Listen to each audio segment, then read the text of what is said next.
ಹೇಳಿ ಸರ್. ಧೀರ Bhagat Roy film release ಆಗಿದೆ, ನಿಮ್ ಥಿಯೇಟರ್ ಆಗ್ತಾ ಇಲ್ವಾ? ಏನ್ ಸರ್ ನೀವು ಇವಾಗ ಹೇಳಿದ್ರೆ, ನೆನ್ನೆ ಬೆಳಿಗ್ಗೆ ಒಂದು 30-40 ನಾವು ಬುಕ್ ಮಾಡ್ಬಿಟ್ಟಿದೀವಿ. ಇವಾಗ ಹೇಳಿದ್ರೆ ಬುಕ್ ದುಡ್ಡು ಕೊಟ್ಬಿಟ್ಟಿದೀವಲ್ಲ ಆ ಫಿಲಮ್ಗೆ. ಹಂಗೆ ನಮ್ ನೆಲಮಂಗಲ ಬರೋವರ ಫಿಲಮ್ ಆಗ್ತೀವಿ ಅಂತ ಅಪ್ಪ. ಹೇಳಿ ಬರೋವರ ಆಗ್ತೀವಿ ಅಂತ ಹೇಳಿದಿವಲ್ಲ. ನಮ್ ನೆಲಮಂಗಲ ಫಿಲಮ್, ನೆಲಮಂಗಲ ಒಂದ್ ಶೋನಾದ್ರೂ ತೋರ್ಸ್ಬೇಕಪ್ಪ ನೀವು.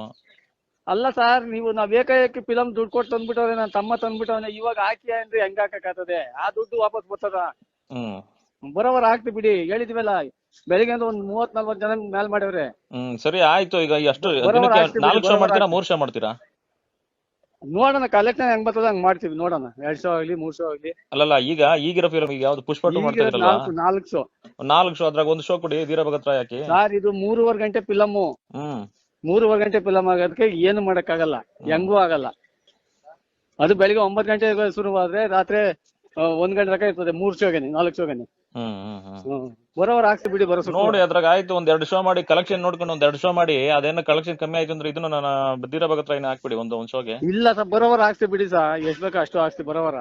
ಆಯ್ತು, ಆದಷ್ಟು ಬೇಗ ಅದ್ ಮಾಡ್ಸಿ. ಆಯ್ತು. ಅದಕ್ಕೆ ಎಷ್ಟು ಜನ ಬೆಳಿಗ್ಗೆ ಸುಮಾರು ಒಂದು 40 ಜನ ಫೋನ್ ಮಾಡಿವ್ರಿ. ಯಾರಿಗೆ ಅಂತ ಹೇಳೋದು ನಾವು? ಅಲ್ಲ, ಅದು ಒಂದು ಒಳ್ಳೆ ಚಿತ್ರ, ನಮ್ಮ ನೆಲಮಂಗಲ ಆಯ್ತು, ಚಿತ್ರ ಆಗ್ತಿ ಬಿಡಿ, ಬರೋವರ ಆಗ್ತಿ ಬಿಡಿ. ಅಂತ ನಾವ್ ಯಾಕೆ ನೆಲಮಂಗಲದವ್ರು ಕೇಳ್ಕೊಂತ ಇದೀವಿ.